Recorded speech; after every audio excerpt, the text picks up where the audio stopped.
Silalatu Gunung Salak dina episode Huru-hara Alam Siluman. Silalatu Gunung Salak dibaca sageblengna dina roman fiksi sajarah menggambarkeun lalakon 100 tahun sabada pajajaran Burak.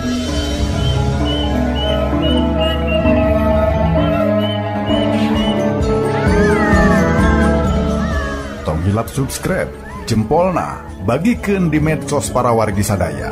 Sareng diantos pangrojong tur silaturahmina di kolom komentar. Kasugri pamirsa, urang sami-sami pedar cerita dongeng Sunda Pedaran Kang Gilang karya Aan Merdeka Permana dina judul Silalatu Gunung Salak. Silalatu Gunung Salak. Silalatu Gunung Salak dina episode Huru-hara Alam Siluman. Jeung ngadangukeun Waluya Dongeng Sunda. Waluya Dongeng Sunda.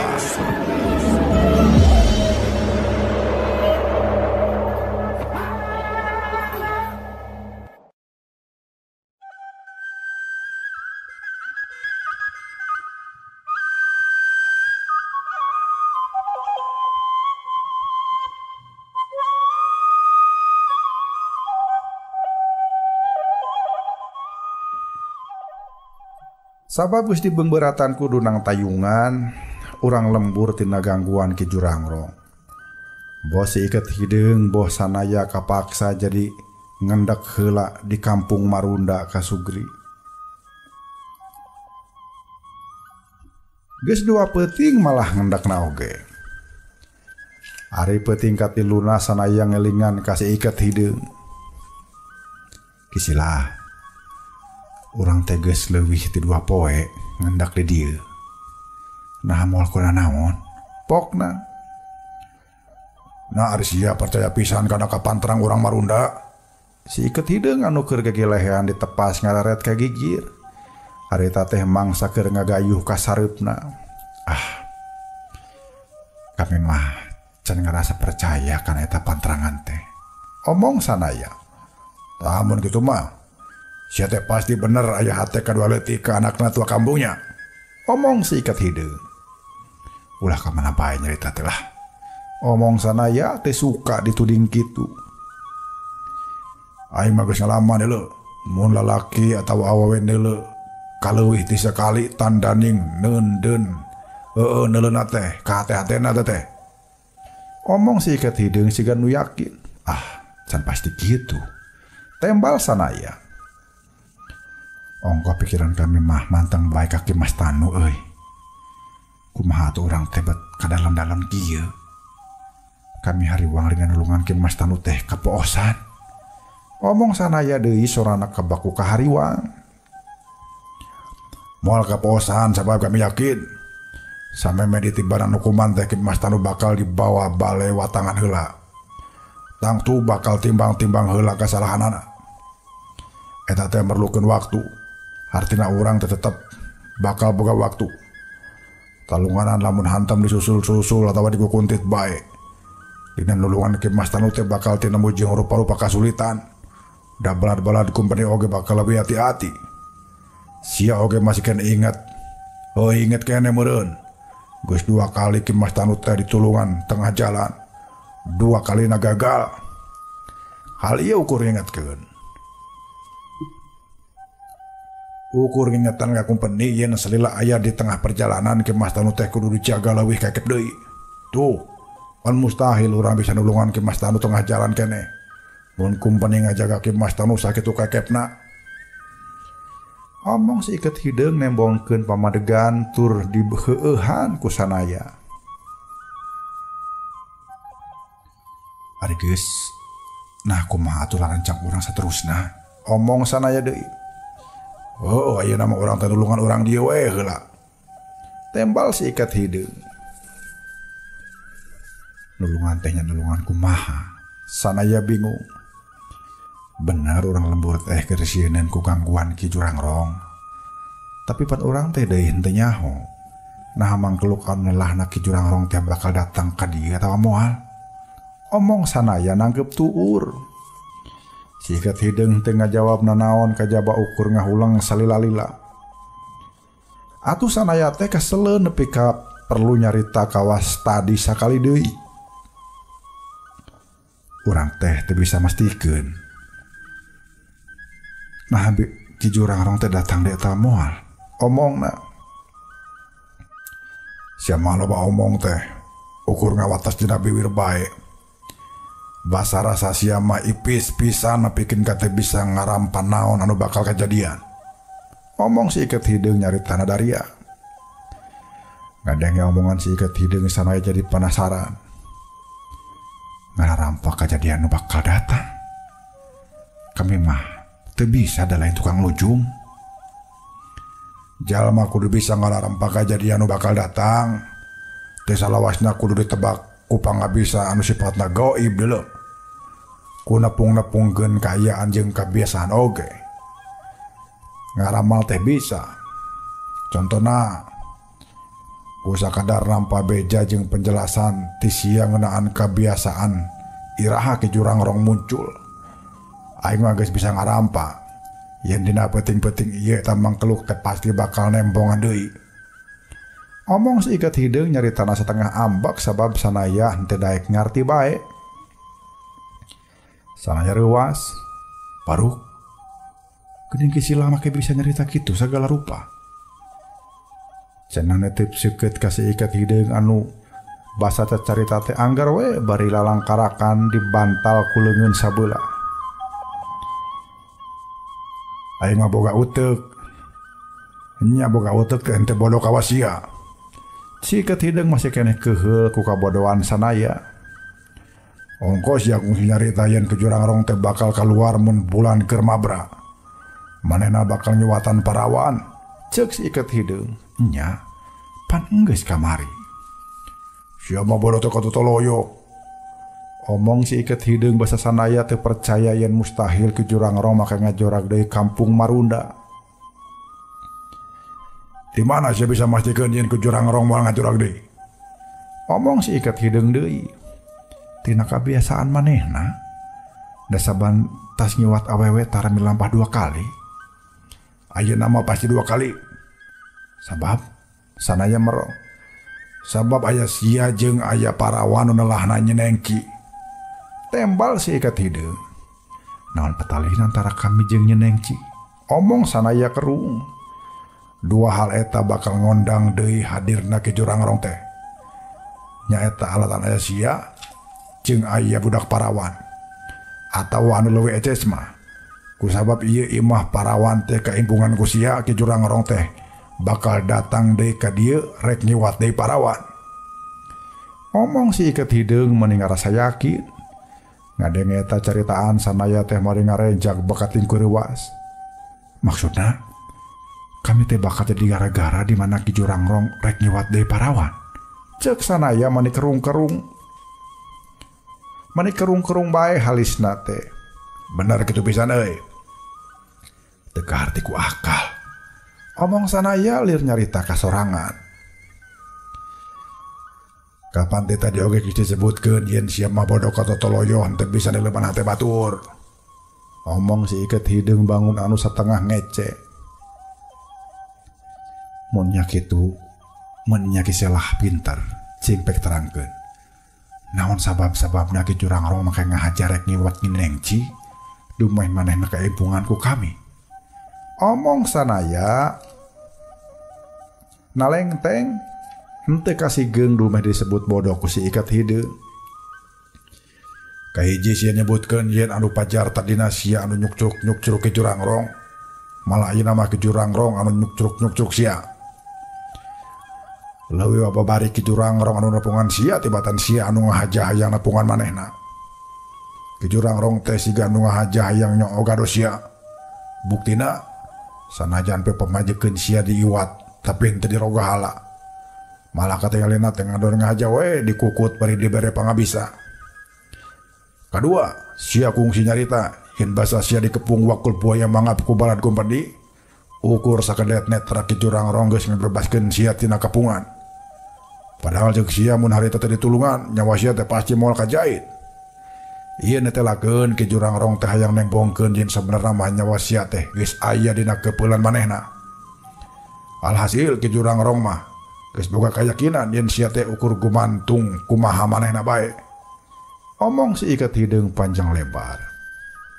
Kurang ajar. Omong sanaya gegetun bari jeung ninggangan nya ninggangan dampaleungeun kencana ku peureup. Tah jadi ayeuna mah oge ku taksiran mah manehna teh sakali deui rek ngolek sia. Nyeneng ci teh bakal diincar supaya sia kalabakan nulungan. Kurang ajar. Sanaya beuki tarik nenggelan dampaleungeunna. Lain kurang ajar wungkul sia teh. Kudu mikir kumaha carana nyang hareupan eta mangkluk. Ceuk si Iket Hideung nempas omongan. Are di omongan kitu mah lang sanaya mikir mani ulang. Ongko jog sia si jurang rong teh teu resepeun ku cahaya. Omong si Iket Hideung ngingetan. Nya, kami teh geus ngajudi kitu. Oh, nah atuh, ari geus ngajudi kitu mah, ngalun ngahulang bae. Pugu ngahulang teh keur mikiranan kumaha tarekahna. Sanaya nyabak tarangna. Heueuh, kumaha aku mikirna tuh.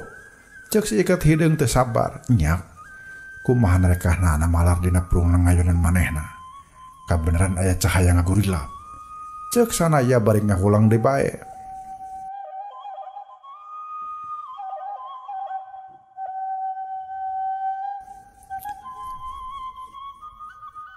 Lain sia teh boga paneker jeung awulna. Omong si Iket Hideung ngingetan deui. Nya nya.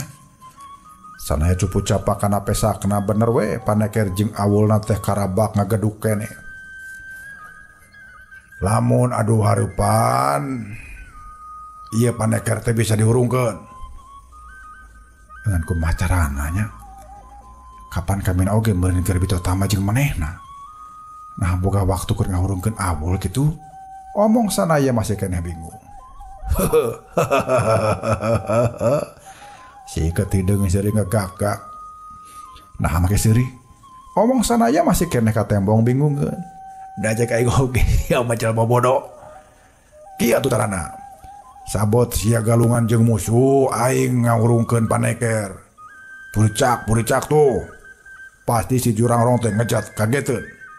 Ceuk si Iket Hideung bari pepetan niron-niron anu kaget jeung sieun. Ngadenge si Iket Hideung nyarita kitu sanaya seuri bunga. Tah mun kita tadi atuh. Meureun kami teh moal bingung teuing. Kisilah daek mantuan mah. Omong sanaya. Nyadaek we sakadar ngahurungkeun awul mah. Tembal si Iket Hideung. Sanaya unggek-unggekan tanda satuju ka Sugri. Kasugri pamiarsa mitra kaum danguan mulia sanaya ngarasa yakin nya ngarasa ieu naon anu dipikiran ku si Iket Hideung teh deukeut-deukeut ka bener. Ayeuna malam Jumaah Kaliwon jeung kebeneran keur caang bulan deui. Memang lain keur caang bulan 14 da bulan Mabra dina tanggal 14 mah lumangsung mangkukna basa peutingan ki jurang rong ngiwat parawan teh. Ngan kabeneran bae peuting harita mah bulan teh teu tembong sabab kasaput ku pepadut nu kacidak kandelna. Ari peuting ieu sanajan mega tingkalayang di dieu tapi bulan teh katembong Mabra tina sela-sela mega nu kandel hideung. Sanaya ngajak badami kumaha carana nyerek ki jurang rong. Ieu teh bisa jadi peuting nu pibayaeun ieu. Tapi alus nama urang lembur teh ulah nyahoon yen peuting ieu bakal nandangan mara bahaya deui. Ari anu jadi marga lantaran mun maranehna dibere nyaho anu dipihari wang rakyat anu samiuk ngelawan ku jurang rong. Ku alasan hayang males pati.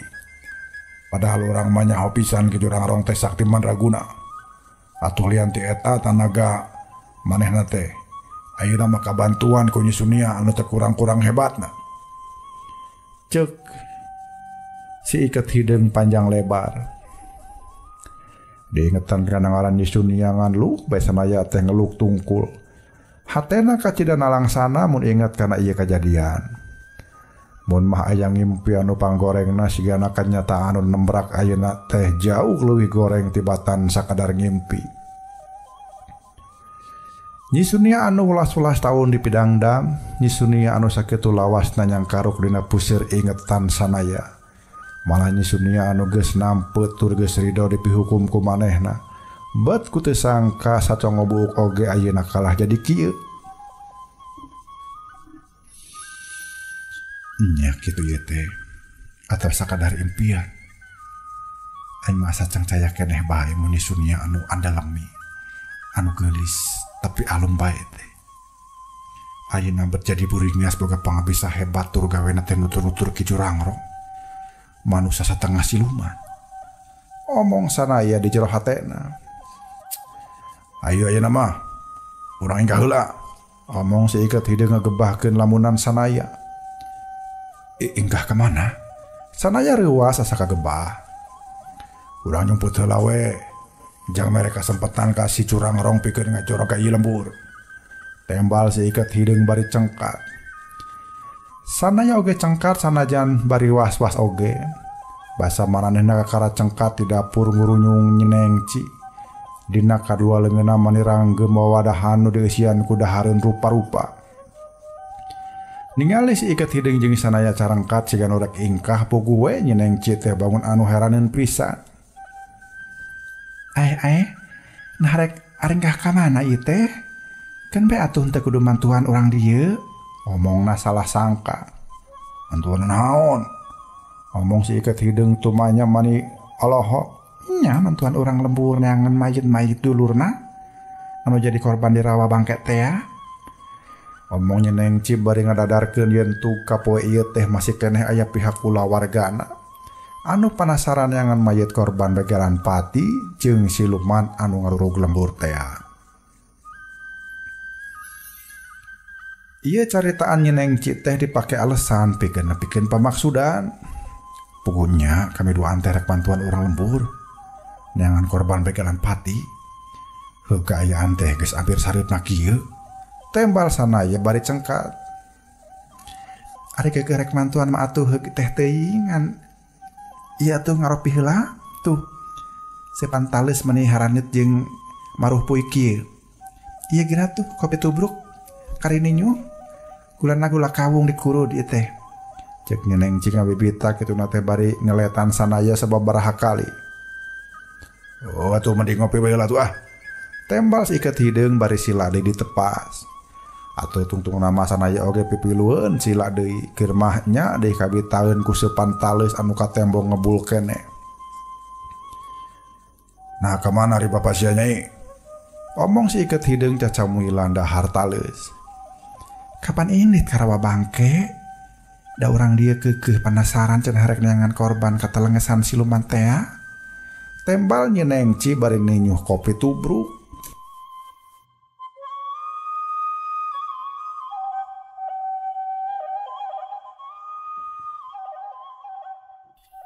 Ari geus seubeung ngopi mah kasugri pamiarsa. Si Iket hideung teh ngajakan sanaya indit di imah. Hayu atuh, urang karawa bangke teh. Sanaya oge sarua milu cengkat. Samemeh duanan aringkah Nyenengci mah mani omat-omatan sangkan boh si Iket hideung boh sanaya teh ati-ati di perjalanan. Kade di jajalanan anu rek muru ka rawa bangke teh loba karaman. Kapan bulangan kamari oge aya begal megat-megat. Barangna dirampit jalmana dipaehan bari mayitna dibebaskeun ka rawa. Omong Nyenengci bari ret-deui neuteup leleb ka sanaya. Bos sanaya bos si Iket hideung unggeuk siga anu ngagugu kana amanah Nyenengci. Padahal anu puguh mah dua anana arunggeuk teh ku hayang matereh ingkah ti dinya. Sareupna geus robah jadi peuting sanaya hariwang ki Jurangrong sieun kaburu ngajorag ka dieu. Ceuk si Iket hideung najan ki Jurangrong ka ieu lembur teh maksudna mah hayang ngoleg sanaya tapi manehna oge embungeun ari katohian teuing mah. Kapajin kejadian anu geus-geus oge dinang liwat awewe teh si Jurangrong mah sok ngadaguan bongohna sia heula. Jadi ayeuna oge geus moal salah kana kitu. Bakal nintip-nintip sia bongo heula. Kusabab kitu hade mah hadena mah urang teh geuwat we inggah di dieu. Omong si iket hidung anu geus ngalengkah miheulaan nyalingker kanu poek. Puguh tadi oge sakadar akon-akon, atuh basa nyalingker kanu poek teh sabenerna mah maranehna teh lain rek muru rawa bangke tapi saukur rek nyerangkeun imah Nyinengci ti kajauhan. Bosanaya bos iket hidung nyerangkeun imah Nyinengci teh dina dahan kai. Sakalian numpur sakalian ngawaskeun da geuning nyerangkeun imah Nyinengci dina luhureun dahan kai teh leuwih awas jeung leuwih negla batan mun nyerangkeun ti handap. Meunang sapaparah lilana ngawaskeun tina luhur dahan kai teh tapi ari nu didagoan mah teu macanghul bae. Sanaya maneh geus kaseleun da ditata dicindatan bae malah manehna teh ampir-ampiran geus teu sabar rek ngajakan si iket hidung turun deui. Ngan acan oge pok ti jauhna katengali aya nu leumpang maneh gagaya bagan di pakarangan imah Nyinengci. Basa nilik-nilik yen buuk na ngarumbay panjang sambat bitis sanaya reuwaseun pisan. Sabab eta jalma teh taya lian iwalti Nyi Sunia teh. Sanaya rek tuturubun turun malah mah geus rek sapok-pokkeun nyebut ngaran Nyi Sunia lamun mah sungutna henteu dipakem ku leungeun si iket hidung. Shh, awaskeun heula tuh. Ngomong si iket hidung harewosan. Sanaya unggeuh tanda nurut kana kahayang si iket hidung. Atau ari geus kitu mah dua anana teh maneh telik-telik bae ngintip rengkak paripolah Nyi Sunia. Tetela Nyi Sunia teh ngegedig muru tepas imah Nyinengci. Sanggeus unggah ka tepas langsung ngadeukeutan panto imah anu harita nutup. Basa geus aya hareupeun panto teu anta parah deui suku Nyi Sunia teh nejeh panto tarik naker. Ku tarik-tarikna ditejeh panto nepi karujat burak-rakan. Sup Nyi Sunia ka jero tur tekung silila kadenge dangekna sora Nyinengci paselang jeung jerit sora indungna. Hayu, ceuk si iket hidung ngajeleng ka handap. Geus kitu miheulaan muru ka imah Nyinengci tapi basa kakara tapi ka pakarangan. Ting ti mana jol nangan hiuk bae angin ngahiuk tarik pisan. Si iket hidung tapis ngaliuk kana datangna sora angin bareng jeung eta aya leungeun ngarongkong rek nonjok kana beungeut si iket hidung.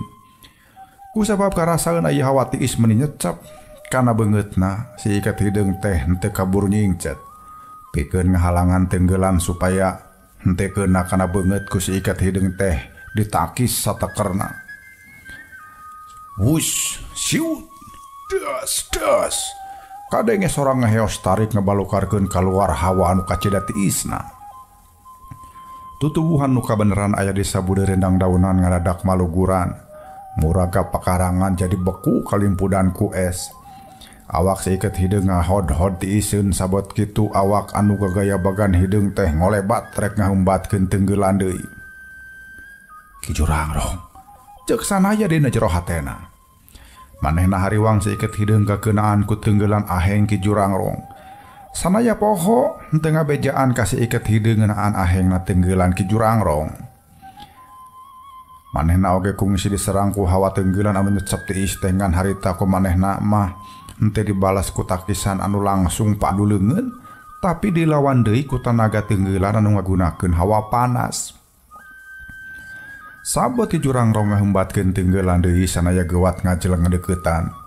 Leungeun si iket hidung ditongtak awakna dialungkeun ka anu rada jauh sanggeus kitu.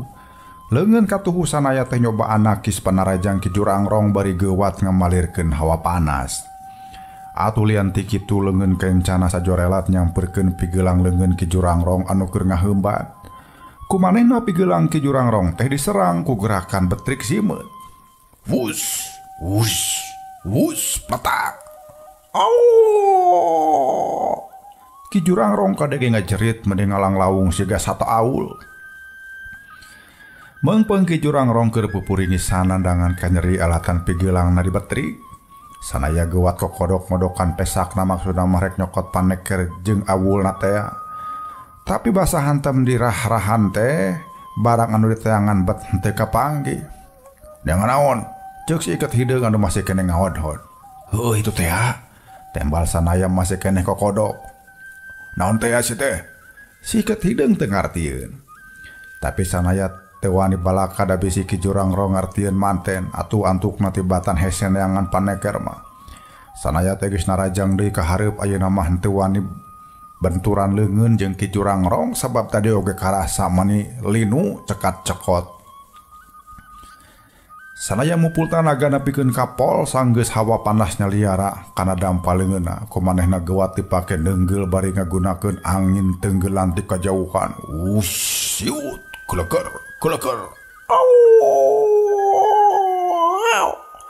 Ki Jurangrong ngaceleng ka tukang bari ngajerit ngelang lawung sabab hariguna kabeunangan ku angin tenggelan anu hawana panas. Nyaho Ki Jurangrong kabeunangan sanaya rek ngajeleng nyampeurkeun maksudna marek ngahanca deui ku serangan anu katilu. Tapi sabot kitu ditukangeun kadenge sora ting cariut. Sanaya sadar eta tangtu sora angin tenggelan. Basa sanaya ngalieu ka tukang manehna reuas lain memeusan. Sabab anu keur ngaheumbatkeun serangan teh nyata namah Nyi Sunia. Nu katuhu ngaheumbatkeun angin tenggelan ari leungeun kencana ngagusur awak Nyi Nengci ku jalan ngagunyang buukna. Sanaya teu mapak tenggelan Nyi Sunia tapi geuwat nyingcet ngajeleng ka gigir terus gugulitikan sababaraha kali. Des. Karasa aya hawa tiis nembag kana dahan kai. Dahan kai ancur burak-rakan semplekanana harita keneh ge kalimpudan ku cai beku setengah jadi es. Sanaya muringkak sakitu hebatna pangabisa Nyi Sunia teh tapi digigireun muji. Manehna teh deui jadi nalangsa tetelan Nyi Sunia teh geus teu apaleun pisan ka manehna. Da buktina basa papelong-pelong teh teteupna mani kosong melongpong jeung tiis matak muringkak bulu punduk. Sanaya yakin yen paripolah Nyi Sunia teh geus henteu ilahar deui. Manehna teh eces geus kasarad kana alam siluman, geus kapangaruhan ku hawa jahat anu jolna ti Ki Jurangrong. Sunia, lepaskeun Nyi Nengci. Lepaskeun. Sanaya ngagorowok sabab manehna hariwang Nyi Sunia teh nganiaya Nyi Nengci. Ngadenge sanaya semu manghariwangkeun kana kasalamatan Nyi Nengci bibir Nyi Sunia anu ipis teh malengeh seuring ngece. Geus kitu kadenge sirina teh ngahihih matak muringkak bulu punduk.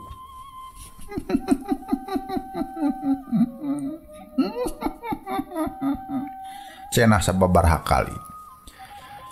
Ari geus kitu mah ngan belawar bae awak Nyi Nengci teh dibaledogkeun meneran pisan kana awak sanaya. Sanaya rewasin pisan sabab teu ngajudi yen awak Nyi Nengci bakal dibalangkeun ka manehna. Sanaya kudu tapis pisan kudu bisa nyalametkeun awakna bari jeung awak Nyi Nengci oge ulah cilaka. Atuh basa awak Nyi Nengci ngablesat muru awakna teh sanaya nejeh taneuh ka hareup. Balukarna awak manehna ngagolosor ka tukang, basa awak Nyi Nengci labuh kana awak manehna teh henteu karasa tarik teuing da sanaya sasat mundur tea. Nyi Sunia teh telah henteu merela longkrang keur ngapan ka sanaya. Buktina kakara oge manehna teh nurunkeun awak Nyi Nengci nu kapiuhan serangan Nyi Sunia geus datang deui.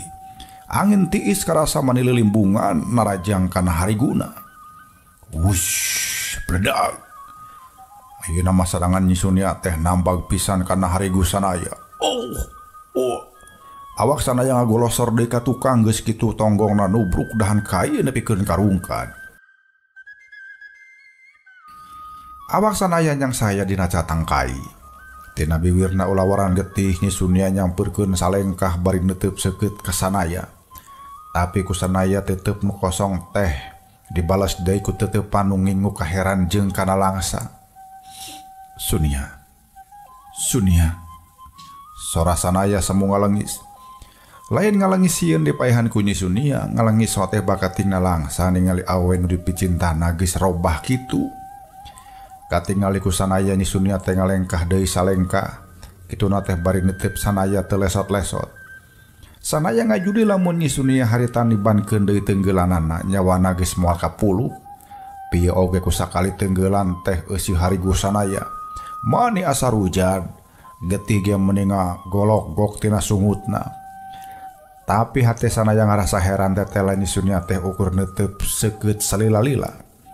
Netip sanaya kawas ka jalma anyar pinanggih atau kawas anu keur ulang mikiranan yen asa geus wawuh ningali beungeut sanaya ngan di mana jeung iraha.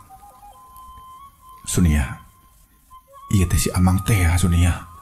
Ceuk sanaya ngalengi siga anu hayang dipiwelas. Basa sanaya nyarita kitu teh tela panon Nyi Sunia teh Cirambai.